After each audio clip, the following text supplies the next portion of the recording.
She had exactly 5 seconds to decide. Get on her knees and scrub wine from his $1,000 shoes with her bare hands, or face his champion in that underground ring. Destiny Morrison should have been shaking with fear.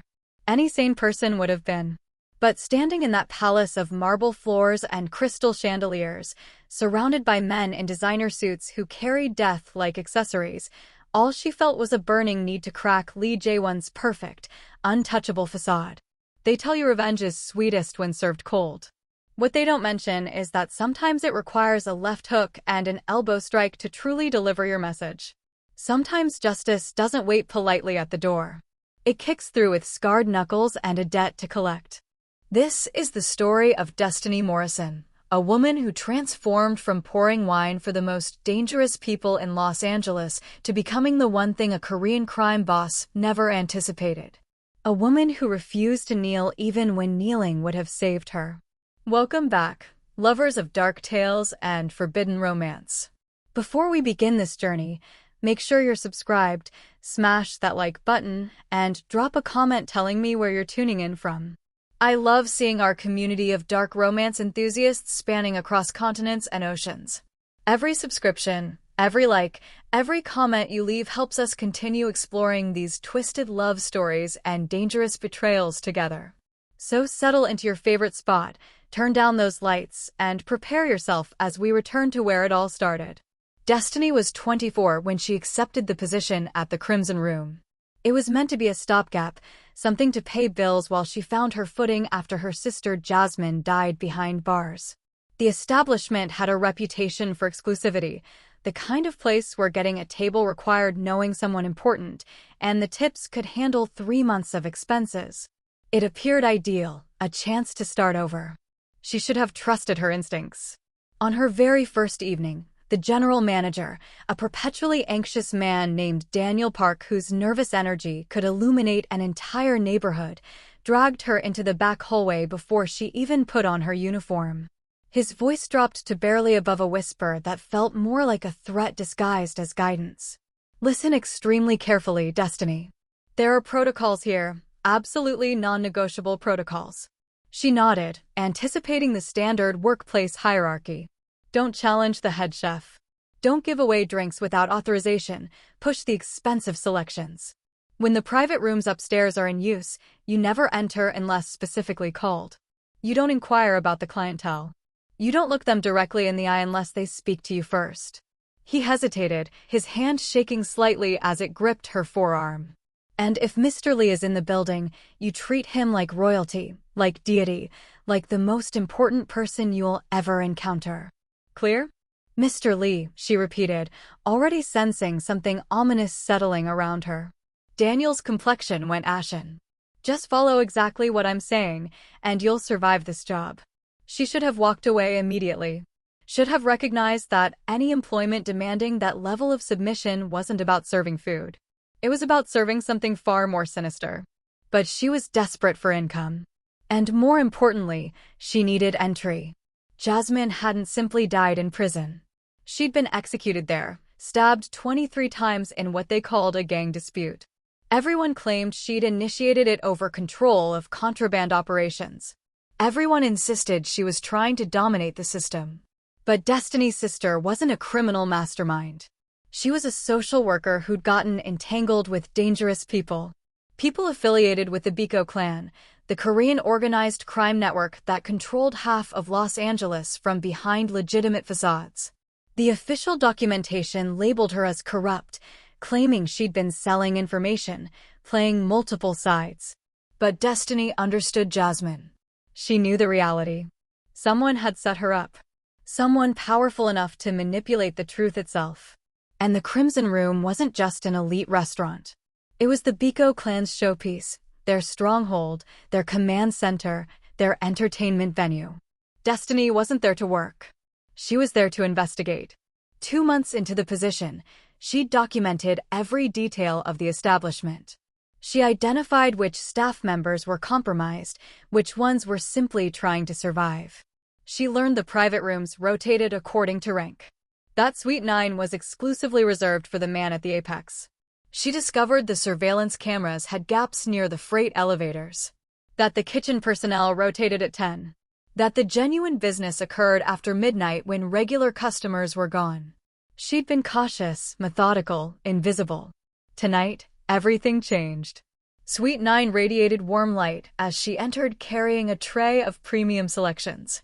The space epitomized controlled luxury, mahogany panels, leather furniture the shade of spilled wine, a chandelier casting fragmented illumination across faces of men who wore brutality like tailored clothing.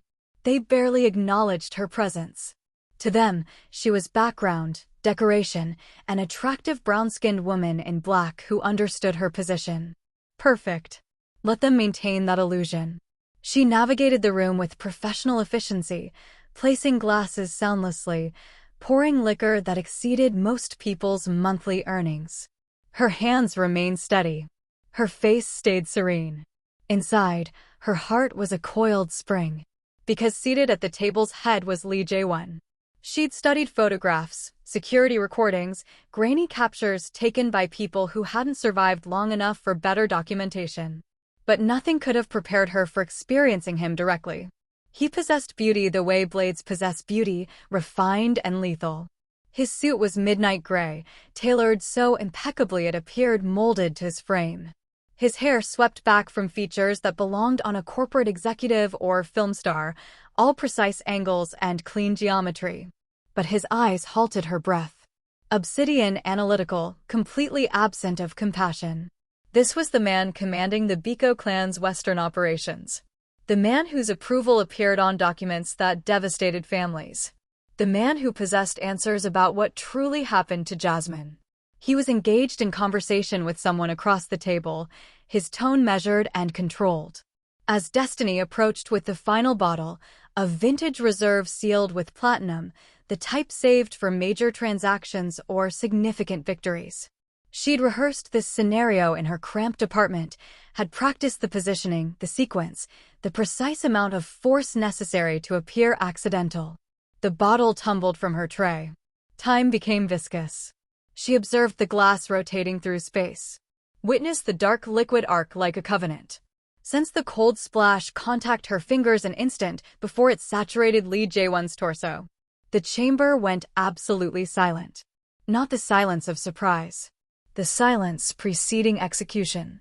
The wine expanded across his shirt like corruption on silk, dark and condemning. The aroma of expensive alcohol permeated the atmosphere, sharp and accusatory. Destiny stepped backward, her eyes widening, her mouth creating a perfect circle of fabricated shock. "I'm incredibly sorry, I didn't mean to." His voice emerged quiet, rougher than anticipated. He rose deliberately, his focus fixed on her with pressure that felt like being examined under glass. "Don't apologize." Around them, the other men stood from their positions. Destiny recognized several faces from her investigation. Officers, enforcers, the category of people who resolved conflicts with violence and unmarked graves. Lee Jae-won raised one palm. They became motionless. He advanced toward her, then closer still. Destiny maintained her position, though every survival instinct demanded she flee. She stood near enough now to notice the details photographs never captured. The narrow scar tracing his jaw. The way his pupils expanded minutely as he examined her face, the restrained fury in his posture. "You comprehend what that bottle represented?" he inquired softly. Destiny's heartbeat threatened to escape her ribcage. "I can compensate for it. I'll work additional shifts. I'll handle whatever. $75,000. He stated it like discussing the temperature. Vintage 1947 Bordeaux. One of 8 bottles remaining worldwide. And you just destroyed it on me like bargain wine. Someone behind him released a harsh, cruel laugh. Lee Jae-won's gaze never left Destiny's face. "You have 2 choices available. You can kneel immediately, offer proper apology, and remove this stain with your hands." He indicated his destroyed shirt, his expression indecipherable. "Or you can enter the arena downstairs and confront my fighter, Minho." 5 seconds to choose. The room suspended its breath. Destiny should have been terrified.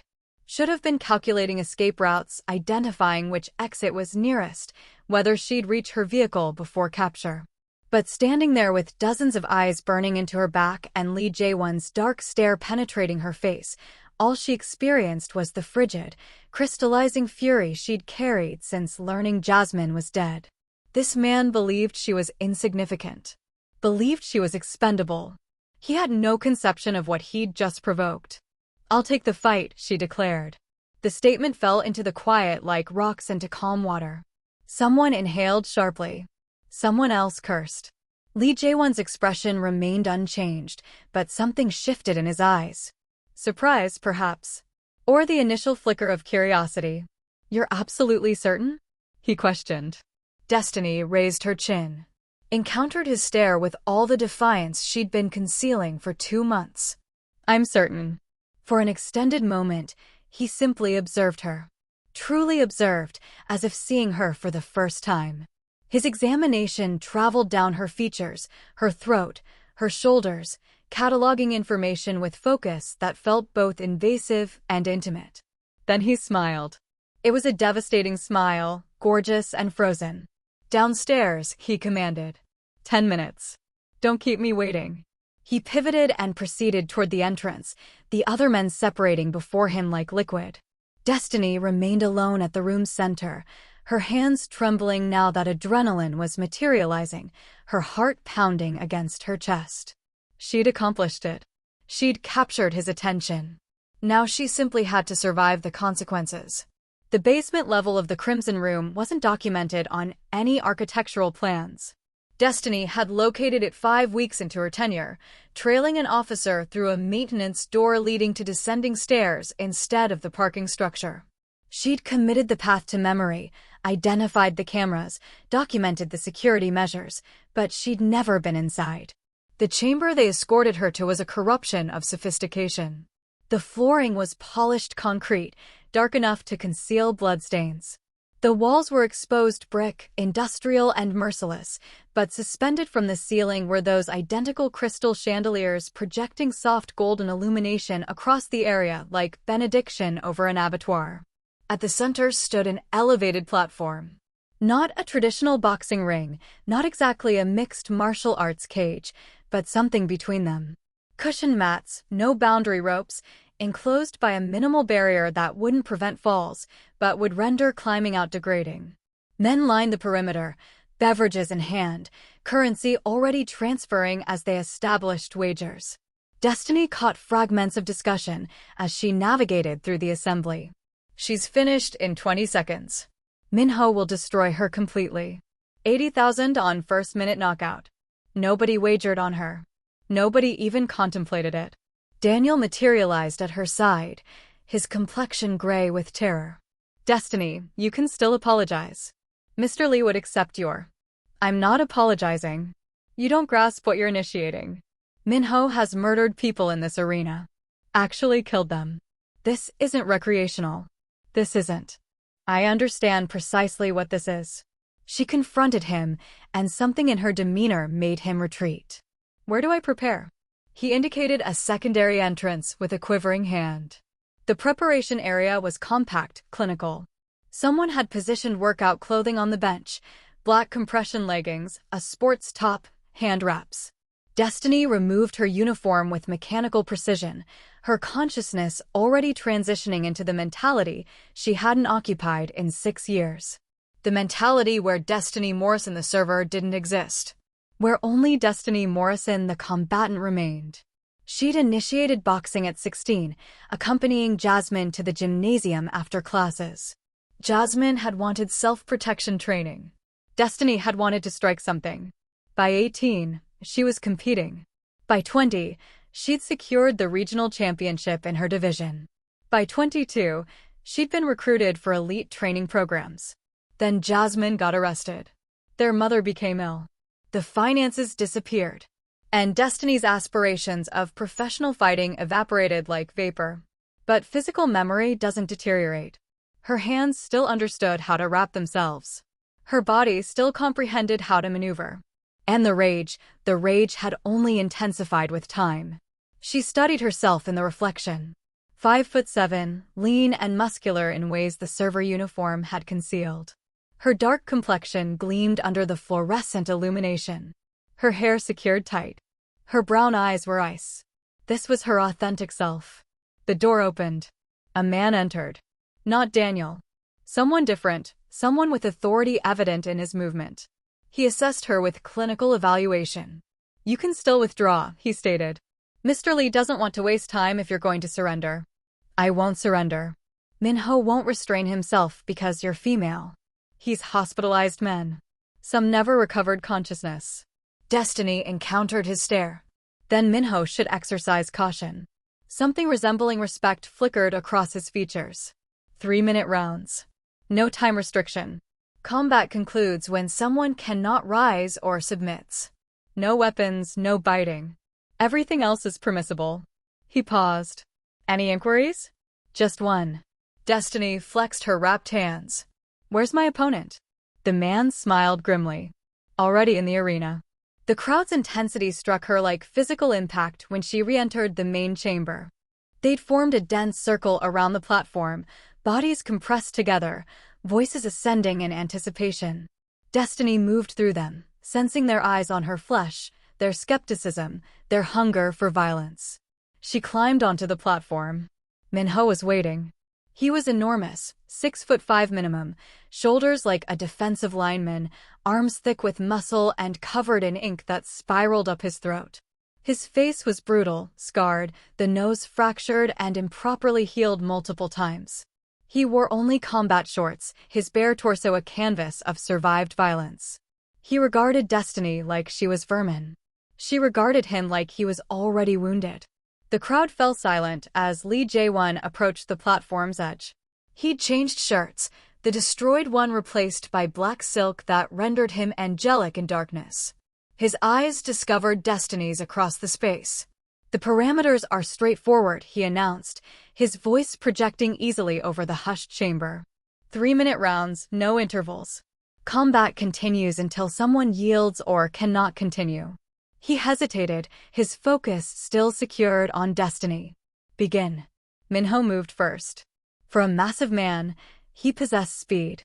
He eliminated the distance in 2 strides, his right hand already prepared for a devastating blow that would have separated Destiny's head from her shoulders if it connected. It didn't connect. She slipped inside his range, her body moving on instinct, and drove her fist into his ribs. Once, twice, 3 times in rapid succession. She felt the impact reverberate up her arm, felt the satisfying compression of flesh and muscle. Min-ho grunted, reached for her. Destiny had already vanished, moving back, her footwork clean and precise. The crowd murmured. Someone shouted encouragement to Min-ho. Someone else laughed nervously. Min-ho's expression solidified. He advanced again, this time with increased caution, his hands elevated in proper guard. He threw a probe, testing her defense. Destiny blocked it, countered with a hook to his jaw that rotated his head laterally. The crowd gasped. Min-ho touched his mouth, his fingers emerging bloody. He stared at the blood momentarily, then back at Destiny. His eyes had transformed. He wasn't regarding vermin anymore. He was regarding a threat. What transpired next was savage poetry. Min-ho possessed weight and power and reach. Every strike he delivered carried sufficient force to fracture bones. But Destiny possessed speed and precision. And 6 years of rage concentrated into every blow. She moved like liquid, like smoke, perpetually just beyond reach until she chose proximity. And when she achieved proximity, she inflicted damage. She worked his body systematically. Ribs, solar plexus, liver. Every shot calculated to drain his stamina, to render him slower, to make him careless. She absorbed some strikes. A glancing blow to her temple that made stars detonate behind her eyes. A body shot that expelled air from her lungs. But she returned worse. The chandelier illumination captured the perspiration on their skin, transformed it gold and crimson where blood mixed with exertion. The sound of impacts hitting flesh resonated through the chamber like percussion. Min-ho's breathing grew labored. Destiny's knuckles split inside her wraps. Neither stopped. In the second round, Min-ho caught her with a right hand that sent her stumbling. She felt her lips separate, tasted copper. The crowd roared. Minho pressed his advantage, throwing combinations that forced Destiny backward toward the platform's edge. She allowed him to believe he was dominating, allowed him to commit his weight forward. Then she exploded upward with an uppercut that originated at her hips and traveled through her shoulder and snapped Minho's head back so violently his mouthguard flew out. He staggered, blinked. Destiny didn't grant him recovery time. She unleashed everything. Left hook to the temple, right cross to the jaw, another hook to the body. Minho's guard disintegrated. His legs wavered. She witnessed the precise instant his consciousness flickered. That fraction of a second where the lights dimmed behind his eyes. Her final combination was textbook flawless. Jab to establish distance. Cross to rotate his chin. Hook to extinguish awareness. Minho collapsed. Not fell, collapsed. His legs surrendered completely, and he dropped to the mat like a marionette with severed strings. His eyes rolled back. His massive body went limp. Silence crashed over the chamber. Destiny stood above him, her chest heaving, her hands trembling with adrenaline, blood dripping from her split knuckles onto the mat. She was a vision of controlled violence, beautiful and terrible and utterly indomitable. Slowly, she elevated her eyes to locate Lee Jae-won. He hadn't moved from his position at the platform's edge. Hadn't flinched. Hadn't looked away. His expression was unreadable. But his eyes were burning with something that made Destiny's breath catch. Not anger, fascination, hunger, something darker than desire and more dangerous than respect. He was regarding her like he'd just discovered a new phenomenon, like he was already imagining all the methods to possess it. The crowd erupted. Men shouted, some in outrage, some in disbelief. Currency transferred frantically. Someone was screaming about rigged competitions. Someone else was demanding a rematch. Lee Jae-won raised one hand. Immediate silence. "Remove him," he said quietly, gesturing to Minho's unconscious form. "Summon medical if necessary." Two men scrambled onto the platform, dragging Minho away. Destiny remained frozen in position, her body still vibrating with adrenaline, her stare locked on Lee Jae-won's face. He stepped onto the platform, advanced toward her with that identical predatory grace. The crowd separated automatically, everyone suddenly intensely interested in examining anywhere except their boss. When he reached Destiny, he stopped so near she could sense the heat radiating from his body. Could detect his cologne, something expensive and dark, cedar and smoke. "You deceived me," he said softly. Destiny's pulse thundered in her ears. "You never inquired what I was before I started serving beverages." His lips curved into something that might have been a smile on someone less dangerous. "You're not a server." "I wasn't."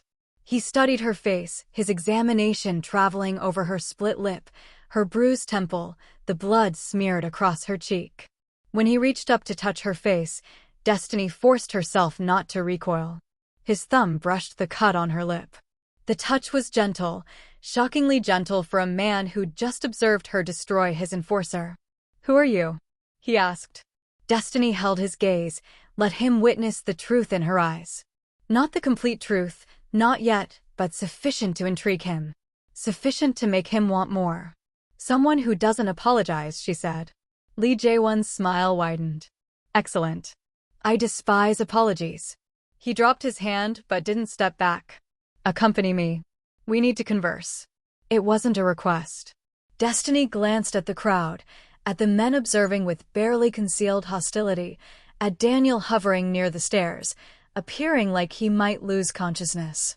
When she looked back at Lee Jae-won, his expression had hardened into something absolute. "They won't touch you," he said, answering the question she hadn't asked.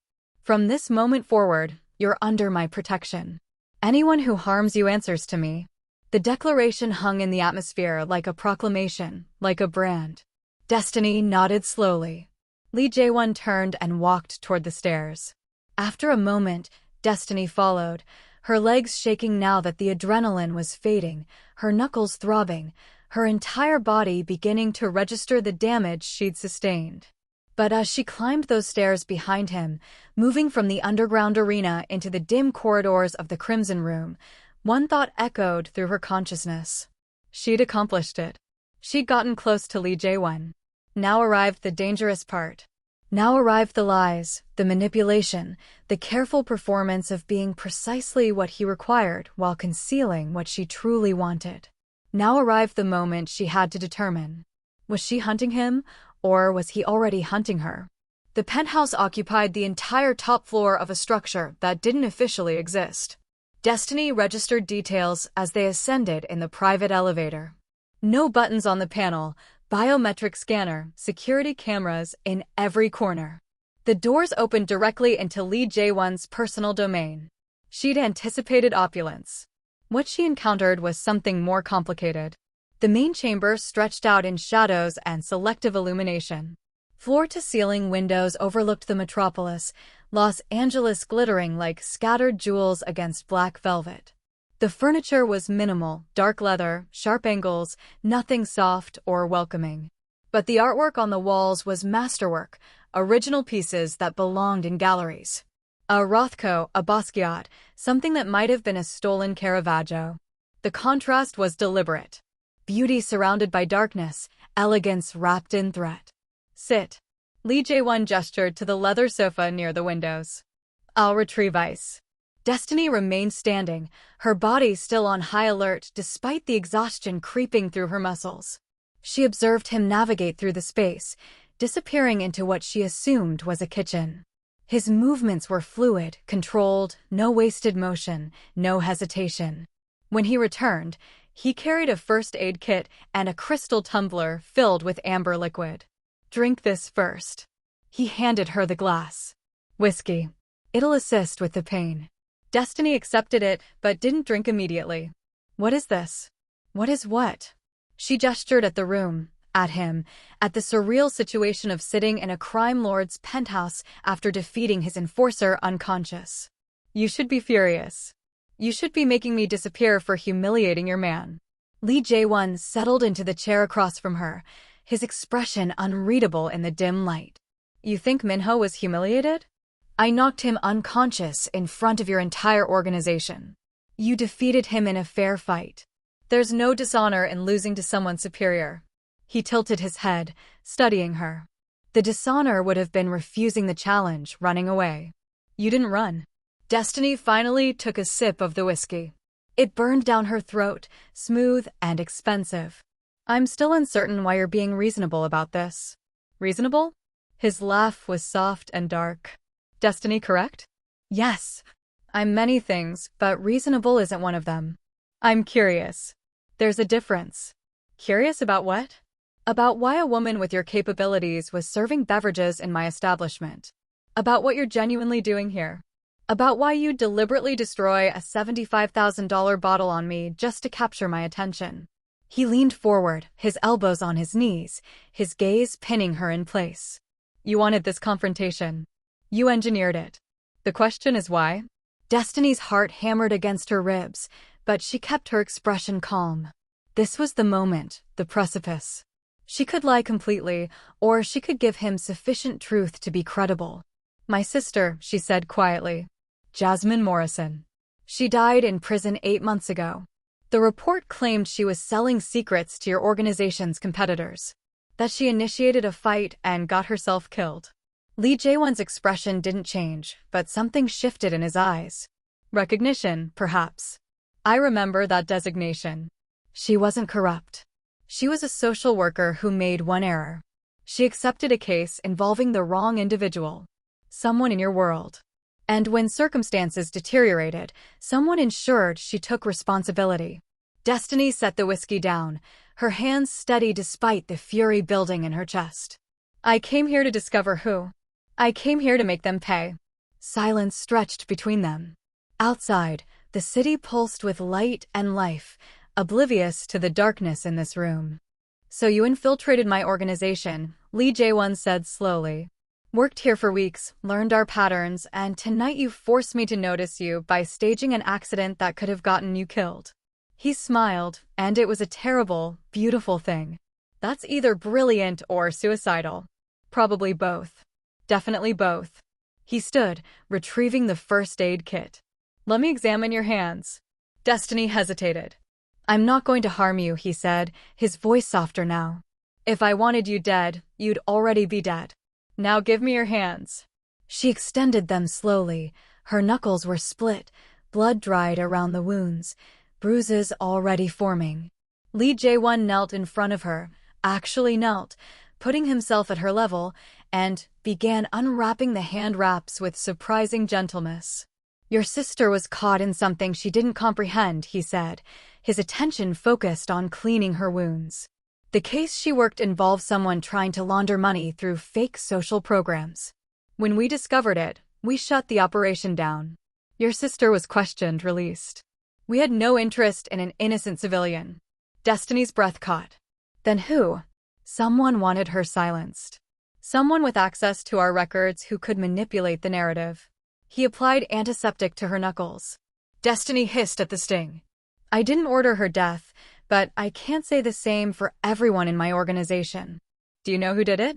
Lee Jae-won was quiet for an extended moment, his fingers working carefully to bandage her hands. When he finally looked up, his expression was raw in a way that made Destiny's pulse stutter. I have suspicions, he said, but no evidence. And in my world, accusations without evidence are simply suicide notes. Then help me find evidence, Destiny said. He laughed, sharp and bitter. Why would I do that? You just told me you infiltrated my organization with the intent to destroy someone in it. I should have you eliminated as a security risk. But you won't. No. His thumb traced the edge of her bandaged palm. I won't. Do you know why? Destiny shook her head, not trusting her voice. Because I need someone exactly like you. He stood, creating distance between them, and walked to the windows. His silhouette was sharp against the city lights. I'm trapped, Destiny. I've been trapped since I was 23 years old, and every year the chains get tighter. I don't understand. He turned to face her. My mother, Madame Choi. She controls the Biko clan. I'm just her instrument, her weapon, her attractive face for the Americans. And she keeps me on a very short leash. The name sent ice through Destiny's veins. Madame Choi. Even she'd heard whispers about the woman, rumors of ruthlessness that made her son look merciful by comparison. She controls me through blackmail, Lee Jae-won continued, his voice flat, emotionless. Medical records, documents with my signature, evidence that I euthanized my own father when he was dying of cancer. Destiny's breath stopped. He was suffering, Lee Jae-won said, and for the first time, she heard genuine pain in his voice. Months of agony begging to die. And the doctors wouldn't help. So I did. I gave him morphine, held his hand, and let him go peacefully. My mother was there. She watched. And then she had every moment documented. She blackmailed you with mercy. She blackmailed me with murder. In our world, family killing family is the ultimate taboo. It doesn't matter that he wanted to die. It doesn't matter that I was helping him. If that evidence surfaces, every family in the Biko clan would demand my death. He met Destiny's gaze. So I do everything she says. Run her operations, clean up her messes, smile and nod and pretend I'm the one in control. Destiny's mind raced. This wasn't what she'd expected. She'd come here seeking a monster, and instead she'd found what? A prisoner? A man capable of tenderness and violence in equal measure? Why are you telling me this? She asked. Because I watched you fight tonight. I watched you refuse to submit, refuse to break, even when you were outweighed and outmatched. You're not afraid of consequences. You're not afraid of me. He moved closer, his presence overwhelming in the dim space. And I think you're exactly reckless enough to help me. Help you do what? Destroy my mother. Find the blackmail, destroy it, and free me from her control. His smile was sharp as broken glass. In exchange, I'll give you access to every record in the Biko clan. Every name, every operation, every secret. We'll find who framed your sister together, and then I'll let you have them. The offer hung in the air between them, dangerous and seductive. Destiny should have said no, should have recognized this for the trap it could be. But staring into Lee Jae-won's eyes, seeing the desperate fury hidden behind his controlled mask, she realized something. They were the same, both trapped by the past, both willing to burn the world to escape it. I have conditions, she said. Name them. I want proof. Show me these medical records exist. Show me you're telling the truth. Done. What else? If we do this, if we take down Madam Choi, you don't touch my sister's killer. That one's mine. Lee Jae-won's smile widened. I wouldn't dream of denying you that pleasure. Anything else? Destiny stood, closing the distance between them until she could feel the heat of his body, smell the cedar and smoke of his cologne mixed with the copper tang of her own blood. If you betray me, she said softly, I'll kill you. I don't care about your empire or your mother or your blackmail. I'll put you in the ground. He laughed, actually laughed, the sound rich and genuine. There it is. That's what I saw in the arena. That's what I need. He extended his hand. Do we have an agreement? Destiny stared at his offered hand.